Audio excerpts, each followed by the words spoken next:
to Rallen's Rant. Today I'm joined by one of rugby's greatest minds, John Mitchell. He's recently just led the women's side in England to World Cup glory, adding to a career that's also seen him coach the All Blacks, the England men's team, and many other top clubs around the world. So, John, it's great to have you on. And firstly, how's everything with you today? Yeah, good. Thanks, Richie.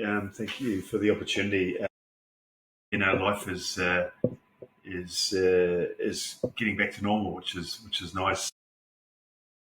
I must admit, 17 weeks in a World Cup, coming back home can be a little bit strange for a few weeks. And just imagine the girls getting back into PWR this weekend. I certainly feel for them because it'll be a different way of routine and normality for them as well. Yeah. And we'll obviously touch on that in due course, but I do like to respect the fact that you've had many different roles, starting from your first ever role, which was in Ireland, which I actually found rather surprising, but similar to maybe someone like Warren Gatland, it doesn't necessarily surprise me. But what was the rationale or reason for you to begin coaching in the first place? Because obviously you would have played rugby as a player in a playing capacity, but making the transition into a coach is one that doesn't always either work out or doesn't always attract players of the modern or even the older generations. So what made you get into coaching? Was it your choice? Was it a friend? Was it someone else who grabbed you and said, here, I think you're made for this? Yeah, it's been quite a journey, hasn't it? But yeah, if I look back, I came from a family where my father never played rugby, and my brother and I were never really exposed to it until we chose to go that way. We were brought up by basketball parents, so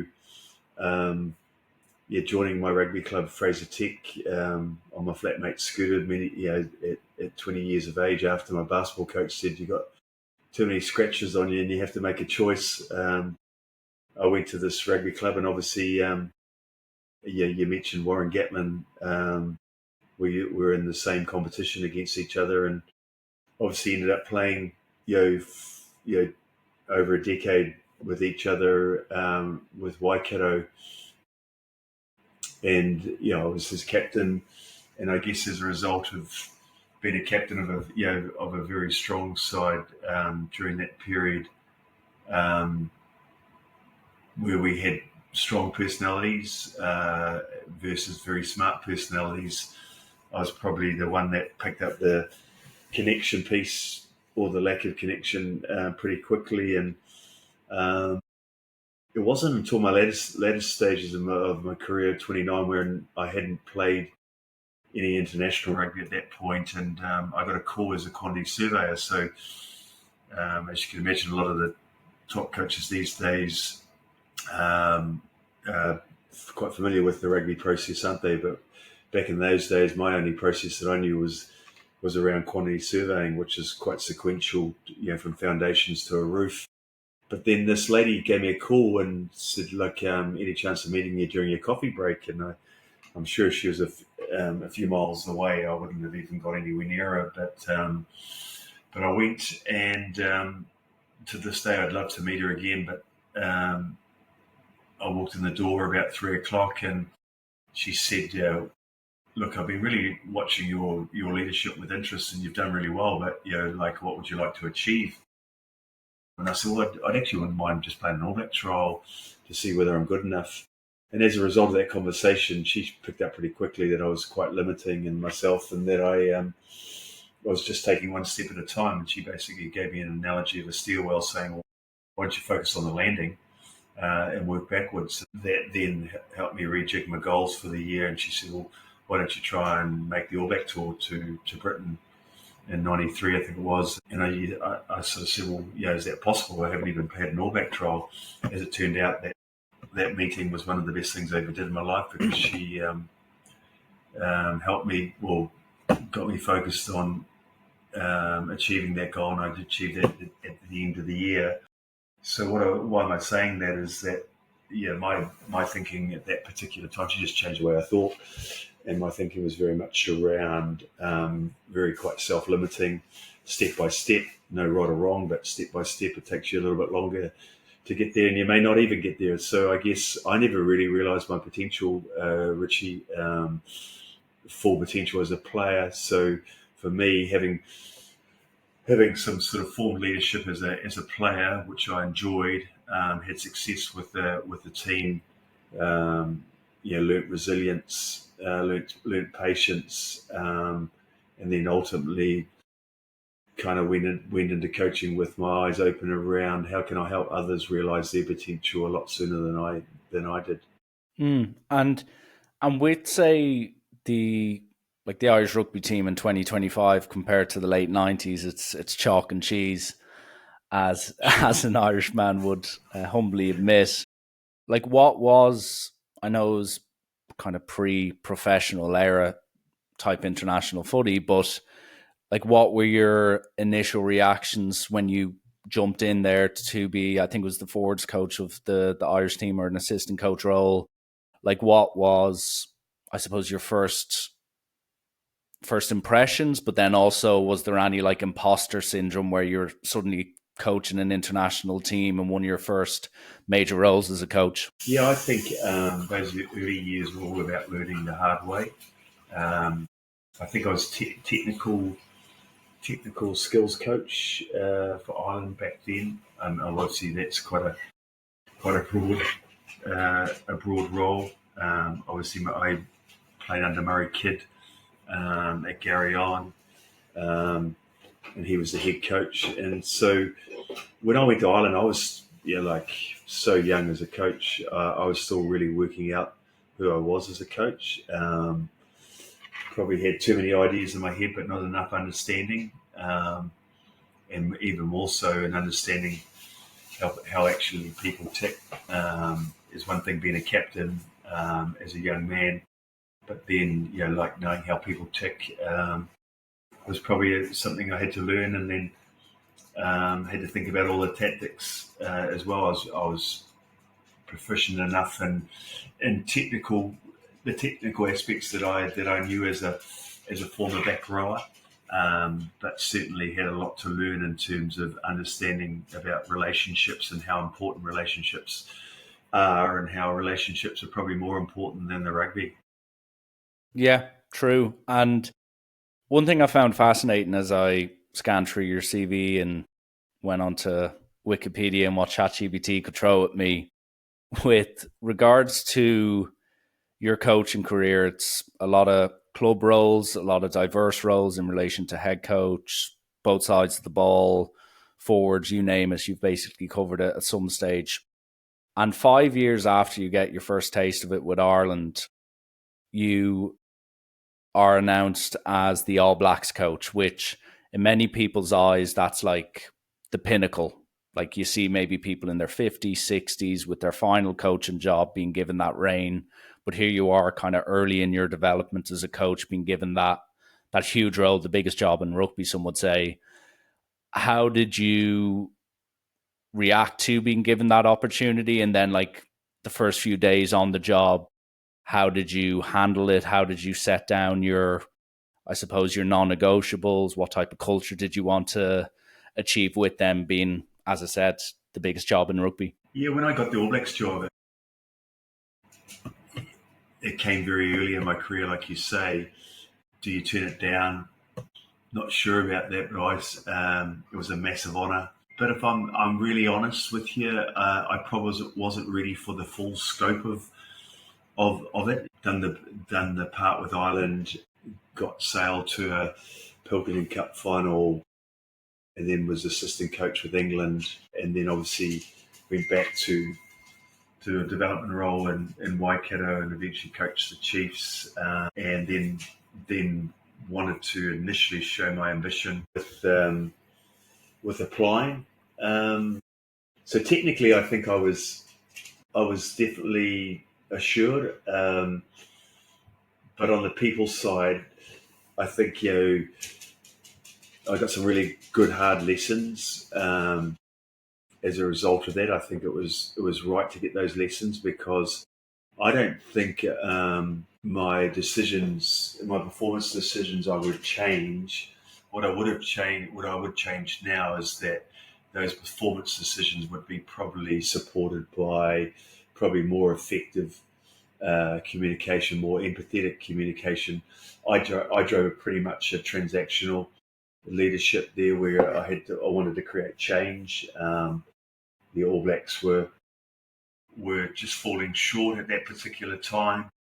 Australia was stronger than us around that particular time as well, where we actually had to get the Betters Cup back, and then obviously build belief in a short period of time before going to a World Cup.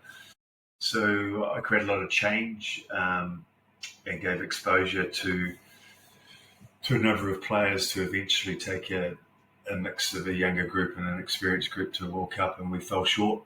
In saying that, I think a lot of those players went on to serve New Zealand for a good 9 years afterwards. So to me, there was a lot of good decisions made, but ultimately that period taught me a lot about my leadership and my humility, than anything else that I've done. Okay. And when you say like specifics, you were saying you were maybe a bit transactional with how you dealt with players. Like, I'm sure if you fast forward to 2025, the term emotional intelligence is something that does get branded about both in the men's and women's game for sure. But back then, was it more so like how you handled maybe your staff, your players? Was there like a specific moment where you now reflect 20 plus years later where you're like, God, if I maybe did that a little bit differently, my relationship with a key member, a key message I try to get back or across, and perhaps could have gone differently. And then, as you said, sped up that development point where the All Blacks were, potentially going to be the best team in the world. Well, actually, funny enough, when I look back on that period, I was judged for poor media relations, I think. Um, uh, with a short period of time and trying to get the All Blacks back to a performance level that I think we needed to, I've just focused on performance. But also, I didn't really expect to experience a change of CEOs. I think I ended up experiencing 3 CEOs during that time, and also didn't probably expect to experience a change in boards. We lost the hosting rights for the World Cup semi-final as well, so there was a lot of stuff upstairs that I probably wasn't skilled enough to be able to navigate at a young age of 37. So I just focused on performance, and like I said earlier on, that you can't just focus on parts of it. And like I said, being a younger coach, I probably wasn't ready for the full scope of it. So those are just some little snippets that I think that describe why I wasn't ready. Yeah, true. And what followed on from that New Zealand role was, as you were saying there, you went back to the kind of club game in New Zealand. You had stints with South African clubs. I think they were called the Golden Lions at the stage, and then the Lions as well. With going back to that after being the New Zealand coach, because it's kind of a case where if you're the England football team coach or the coach of Real Madrid, the only way perception wise is potentially down in the public / media's eyes, maybe not your own gratification of your day-to-day job. But did you find that experience somewhat humbling, where you probably went in, as you said, with the best laid plans to deliver a World Cup and ultimately fell a bit short in that goal? But when you then went back to these club jobs, these roles in the club game, did you find that a rewarding experience, a humbling experience? Like, how would you describe those next 2 or 3 roles before you got back into international rugby? I think because I had reasonable success as a younger coach, and I was developing my capacity as a head coach, like coming from being a former back rower, where breakdown was a reference that was come easy to me. Forward play was a reference that became easy to me. How could I learn to become a better attack coach? How could I learn to become a defence coach? In other words, how could I coached the backs as well. So to become a head coach, it was very much front of my mind that I needed to have all those areas covered and have competency to be able to engage and question well in those areas. So that was always part of my development. So I still had time to develop those elements of the game. And so for me, going back into the other roles, it wasn't a matter of like a step down for me. It was just more of part of my, I guess, my life cycle as my education as a coach. But the thing I fell into the trap is that I probably became impatient and chased outcome. And as a result of chasing outcome, I probably wasn't clear enough and sharp enough on my process. So that probably cost me, or certainly probably didn't allow me to coach as effectively as I could have. So I guess I was in that mental space of trying to prove something to myself, and it was probably it wasn't good for me because it didn't. I had some tough situations during that period that I had to navigate through, and I became too impatient as well. So there were tough learnings during that period, as much as they were also really, really challenging jobs. I mean, again, like you talk about the All Blacks, but being an inaugural coach of the Western Force, where you're starting up a club from brand new, was a fantastic opportunity. But was I ready for it in my early 40s? Yeah, I'm not so sure. Again, I needed to learn to understand how to coach with the full scope. And I still didn't obviously have the full scope as a coach even at that point in time. Okay. And it sounds like there was maybe a bit of reflection, for better and maybe perhaps worse, from you, where there was self-development, there was maybe self-criticism and realization that maybe certain roles were a year or two too early for you. After that, you had time, as you were saying, like developing both sides of the ball, knowledge of that, your knowledge as a head coach to understand that there's an element of coaching, but then, as you said, there's a lot of stuff off the field, as you touched on with the New Zealand CEO changes and whatnot. But when you get, further down the road, one of your big pieces, and we will rightfully touch on your most recent feat at the World Cup with the England women's side. But prior to that, one of your biggest maybe landmarks on your CV was your time with England's male team for several years, where you came in as a defence coach. And I even remember myself at the time, because this is when Ireland finally were in the conversation as one of the top teams in world rugby, which had been a bit of a non-event the previous maybe 10, 15 years, so to speak. So when you were announced, and Eddie Jones was obviously the head coach at the time, I remember digging up and I was like, oh, they've got a former All Blacks coach in as defence coach. That's very interesting. I haven't maybe heard, as maybe you'd heard, I think there was Paul Gustard in prior to that, and he was obviously deeply involved in the English game with Saracens, and due to, I suppose, Leinster's rivalry in Europe with them, we probably knew a bit more about them than other sides. But the point I was making is, how did that all come about? Because, as I said, you were with the States beforehand, you'd spent time back in South Africa, and then suddenly you're back on the international landscape with a high profile job, with a big, powerful team with big aspirations heading into the World Cup. So how did that role come about? Did Eddie reach out to you? Was there feelers spent several months beforehand, or how did that role land on your lap? Yeah, like I alluded to before, where I needed to sharpen up my coaching, and I fell into the trap of chasing outcome to prove a point after a difficult I guess you mentioned it, like where else do you go as a coach once you've finished with the All Blacks? So yeah, clearly was on a mission to prove to myself and to others, but I got it wrong. So then I also felt that I needed to learn again.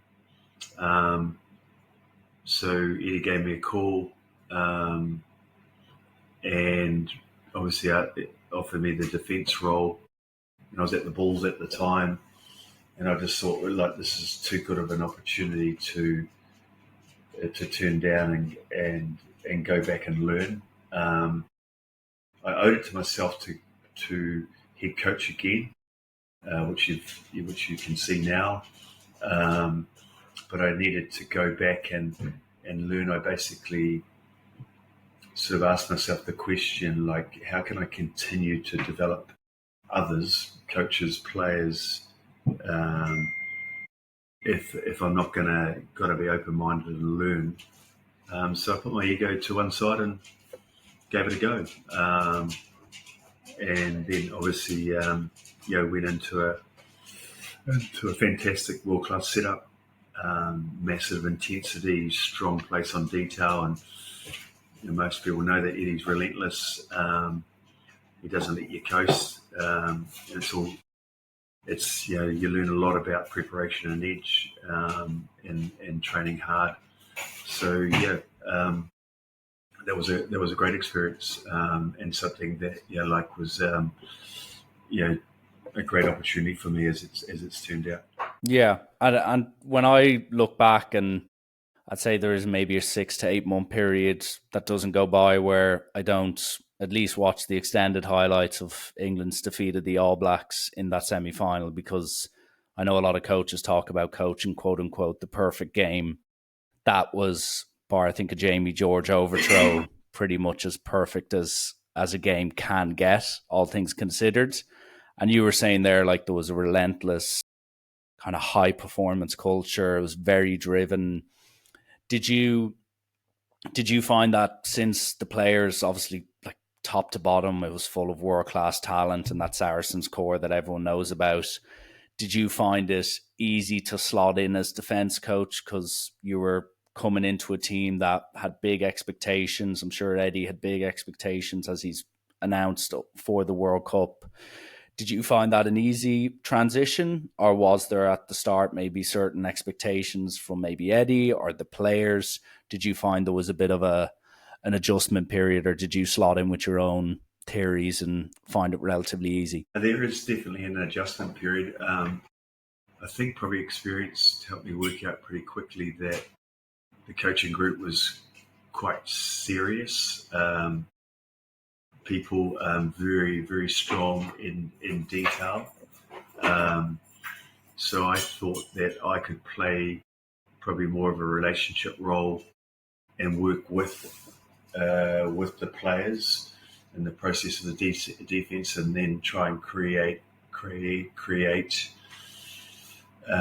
the defense around a little bit more theatre, a little bit more around creative message. Um, and also it's probably the area of the game where you spend less time on, because obviously attack is a far bigger remit in the set piece and stuff. So yeah, for me it was like working with the players and just really probably being a person that where they could feel relaxed and safe in my space, when we were basically making it quite easy to learn and simple to understand. And then by doing that, I think then because they had the clarity, they were able to give everything and not overthink it. And I was fortunate enough that Scott Wisemantel was in the group as well eventually when we went into the World Cup year. So there was sort of like two of us that were probably highly relationship with the relational with the players, I should say. And I think there was a good balance between that and detailed coaches. So yeah, just played that role and somehow seemed to connect with the players. And got a lot of enjoyment out of working with them. Okay. And It's not uncommon for people to perk their ears up when they obviously hear Eddie Jones for obvious reasons. He's done plenty good, plenty bad, depending on the beholder's eyes, depending on their perspective. And I'm not fishing for any golden nugget quotes here. And since several years on, you come back to be head coach of the England's women's team. You obviously got a taste for internally the English culture, how the media presents itself on the team, that it's like the football team. They really do expect you always to win. And there is that high expectation on every single game and the high need for performance. But my question around, say, that time with Eddie Jones is, was there anything that even, say, several weeks ago when you're in your World Cup campaign with the England women's team, was there anything during that time with Eddie that you took, and it could be for better, could be for worse, and still use today when you're the de facto head coach? Eddie was very good at reference thinking. So there's always got to be a basis of evidence why you're doing something. I really love that. He taught me a lot around preparation and detail, how to train the game, his thinking in that area. Just the way that he's constantly challenging you as a positional coach to enable a player to change their behaviour. So for me, a lot of those attributes that were in that world-class environment at the time are still with me at this point, but I probably put my stamp on it. But there's certainly the memory from and the origins of that come from Eddie's professionalism. Then I had the opportunity, obviously, to work with Jamie Joseph as well in Japan, and he's very strong on principles, has a very strong, hard-working ethic as well, highly organised and planned. And then you've got the creativity of Lee Blackett, whom I also worked for as well. So I was very fortunate over a kind of like almost a 7-year period to be able to experience 3 different head coaches' ways and approach, and really I took a little bit of everything, I guess, to help me move forward as a head coach. Okay, and just even to pivot slightly on something that you've more or less tippy-toed around, and no fault of your own, by the way, John. It's just I haven't got around to asking the question yet. You've seen so many different environments, the best of the best, maybe the worst of the worst, and equally you've seen it as a head coach and an assistant coach. And me at my much lower level, I've been a head coach and assistant coach, and it's like with everything, when you're assistant, you're like, oh, I do this a little bit different, or I'd pick this team rather than that team, etc., etc. But the question I'd like to ask is, in your eyes, like, what does good culture actually look like? Is it a type of session? Is there a type of energy around the place? Is there a type of behavior that when coaches aren't around, that's what's being upheld? Like, because it is such a buzzword, in your eyes, what does, when a team is humming and a team's at its pinnacle, what does good culture look like to you? Yeah, I think it's a great question. Every culture is different. My perception of Ireland is it's about community and heart. New Zealand's about legacy and connection. I think England's about standards. Japan's about respect and precision. So it's kind of like every country has a kind of like almost a DNA that sticks with them. But the one thing I think I have learned is that you just don't walk into a room and impose culture. You listen first. Good culture isn't about being laminated, it's about being lived.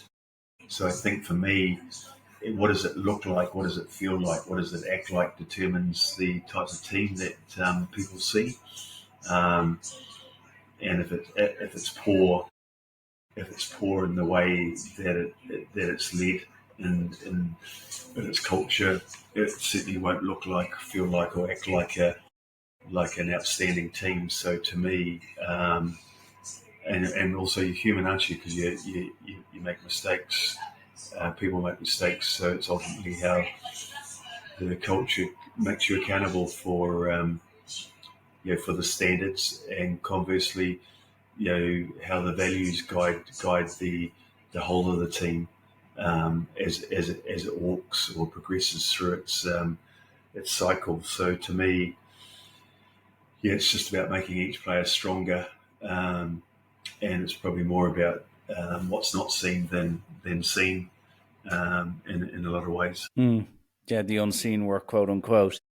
And with the latest job you did with the women's team in England, they obviously won the World Cup, which was a phenomenal feat within of itself, because I know there was expectation, and one of the first things you did say was, it's been a long time since we've lifted this trophy, so there's a natural expectation on us to begin with, let alone all the other outside noise that comes with, as I said, the media expectation within an England set up to perform and ultimately win these things. I suppose when I looked at the hiring, I was like, wow, that's interesting, because traditionally you'd find that there would be maybe less experienced coaches in rugby taking on these roles, or maybe there'd be people who traditionally would have been, women coaches from an early age. So with you, as I said, quote unquote, a heavyweight from the men's game going over, I just found it was a fascinating appointment. When you went into that environment, and you obviously had the end goal to win a World Cup with the English team, was there any maybe worries or concerns that you had, or did you kind of take the mindset of, this is a brand new, fresh, big challenging opportunity, you've a World Cup to bring back to England? Or like, how did you frame that when you were taking on the role as head coach of the English women's team? Obviously, coming out of 23 World Cup with Japan, I was sort of at a point where, what do I do next? And then there was obviously the advertisements around this role, and so I had a cup of coffee and got a feel for the whole program. What was where it is now. Where does it got to be next? And then I was asked to apply, and I was fully immersed in the whole process. So every time I went through the loops of the process, the why became greater for me. Like you've alluded to, how do we get done what we haven't got done for 11 years? We've been a very good team, but how do we become a great team? Our style of rugby is probably a variety of try scoring, very, very one way. How can we create a great variety in scoring? And, on the horizon there's a home World Cup. So how can, that's going to be pretty exciting to basically create a vision for everyone in a home World Cup. So all those, those little bits I mentioned, they're all factors. But every time I put my head into the process and went a bit further, it became a lot more compelling. It became definitely visual, and it became a feeling that this could be done. And then obviously you've got the joys which you don't often get as a coach. You don't always get the opportunity to work, to leave your home and come to your home. Whereas obviously I've done a lot of jobs where you're always travelling and you're in hotels and stuff. Whereas this job gives me a lot more home life as well, which is really good for me, because it gives me the balance and the necessary opportunity of being around family, which is good for me. So all those sorts of things really stacked up, and then ultimately what we set out to do right from the start is has now been delivered, and it's very fulfilling. Yeah, absolutely. And with the role, like every role I've ever done, I'm sure every role you've done as a coach, you go in and you immediately are like, oh, I didn't see this coming, or maybe you had the best intentions of playing a certain way, or a certain player you had an idea about, and then turns out maybe they were better or maybe not as good as you initially thought. Was there anything when you started coaching that team in England? Was there a stage where you were like delightfully surprised about maybe certain abilities, or I suppose like structures or standards, or was there something that you're like, okay, well, maybe I'm going to have to adjust my outlook or tactics for this team, or how I even behave as a coach? Because as I said, every team you go into, there's that dance you nearly have to do where you need to take a little bit of your knowledge away in order for them to flourish, and then likewise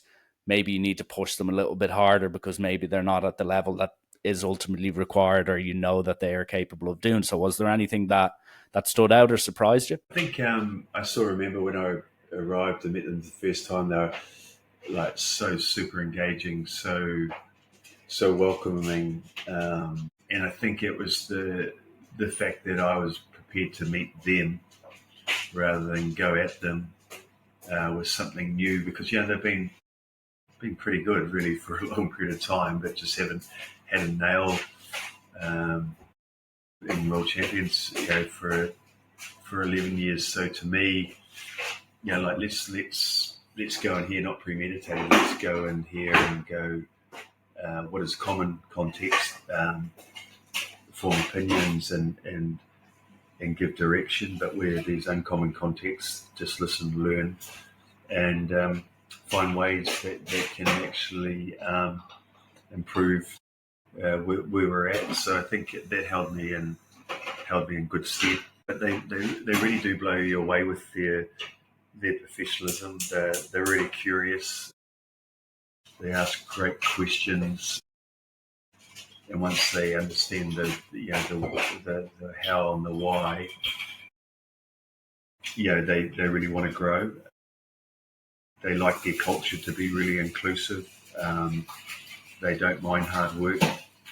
They understand the reasons why, and I just think once they get all that stuff, they love being part of something bigger than themselves, and I think that's what we calibrated towards in our last year, or certainly this year before the World Cup. We've done all the hard work.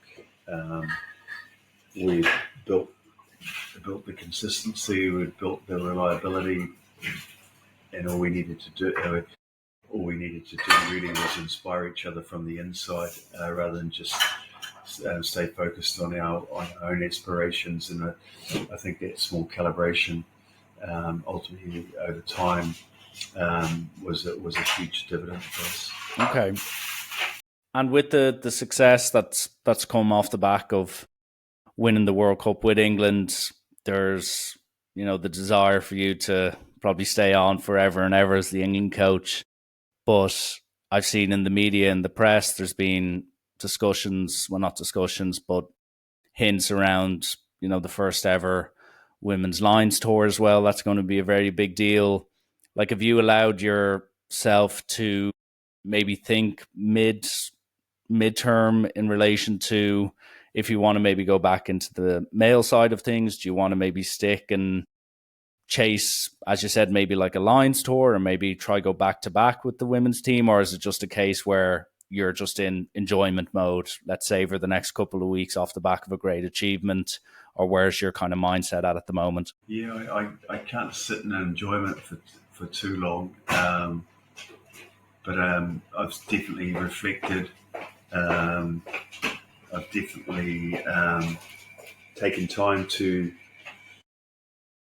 try and be really, really clear on a compelling vision going forward, which helps me lead. Certainly, my first point really is to focus on where do we want to go. The next bit is the passion bit around how bad Do we want to reach the next goal in 29? I think, and then there's the third thing where you've got to go, do I have the necessary mental toughness to be able to deal with the adversity that will come along in the next 4 years? And then I think the most important thing is, where's your heart sit in terms of, will what we do impact on others, or enhance them in a significant way.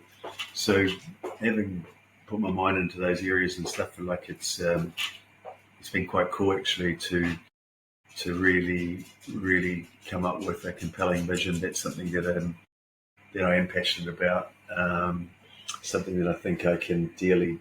It's going to be tougher than this time, and ultimately will have a huge impact on the future of the game as well. So my intentions are to remain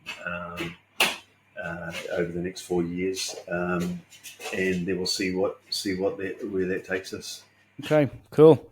And just one of the last questions before I get onto the quickfire rounds is it only really just kind of popped into my head just there, and it's certain things you'd be able to appreciate as being a head coach, and like most coaches who spent decades in the game, you've had your ups and your downs, but when it comes to achievement or a lot of jobs, you might not necessarily have to win a trophy in order for you to look back and go, geez, I did great work there. But in your opinion, what is actually harder, say, as a head coach? Is it turning losers into believers and achievers, or is it keeping the top tier winners hungry and able to keep turning up and maintaining that elite level? Yeah, Richie, that's a really good question. Sure. I think they're both hard in different ways. I think turning losers into it's an awful word, losers. It's probably a bit harsh by me. Less successful. Turning losers into believers. No, it's all good. Turning losers into believers, I think, takes patience and real, genuine belief. You've got to change how people think. I think I can remember when Jamie, if there was one thing that I remember from Jamie with Japan, that he was constantly challenging them on the way that they think. He thought because of their obedience and their such thirst for precision, and their once they get into a routine, it's almost like comfort for them. But he was very, very challenging in the way that you needed to change the way you think, not just how you train. And so, as you can imagine, a Japanese player will just train on what you do this. They'll train and they'll give you everything. But he certainly had to challenge them in his time around the way they think. And then keeping winners hungry is trickier, I think, because success can make you comfortable. But the best teams stay curious. They still ask, how can I get better? And that's one of the great things about, even before a trophy, because that's one of the great things about the Red Roses, is that they're attracted to consistency. We hardly ever talk about a trophy. We hardly ever talk about winning a competition. Ultimately, end of the day, we speak a lot about making sure that our culture wins. We're making sure that our leadership is defined and understood within the roles of the team. We make sure that our game is the right way, and is working, and then we stay very, very strong on staying on the process all the way. And as I said before, we're human, so we do wobble and get distracted, but regulating back onto process is really a really strong part of the way that we work. So either way, I think you've just got to you've got to find purpose, don't you? And players, it doesn't matter whether you're in whatever category you're in, once players find something to do that's bigger than themselves, they're all in, I reckon. Yeah, no, fair points. And how I normally finish my podcast is just with a few quickfire questions where some of them are a bit more lighthearted. Some might actually get you thinking a little bit. So feel free to say whatever I suppose comes first into your head. So the first question I want to ask is the best male and female player you've ever coached. Sure. I might get a few texts later if can I'll qualify myself. I basically go for people who work off the ball the hardest.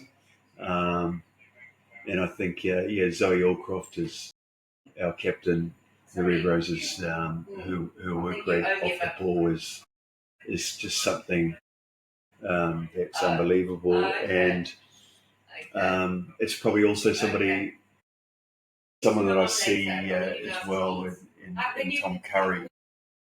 I've been across a lot of great players. McCall would come into that category as well. But right at the minute, if I was just focusing on the current generation, Zoe Allcroft for me, they work and Tom Curry, they work the hardest off the ball. They might not be flashy players, but they're certainly players that just deliver, I guess, the glue of a rugby team. And all teams need different players, don't they? Yeah, no, true that. And they're two good players to be picking anyway as a duo. The slightly different, but the biggest character you've ever coached. Jeez, the biggest character. Probably Joe Marler sits right up there, and Hannah Bottom. Yeah, they're two fun characters. Actually, certainly, I'm really grateful that I've come across them as two players, but as two people, because they make my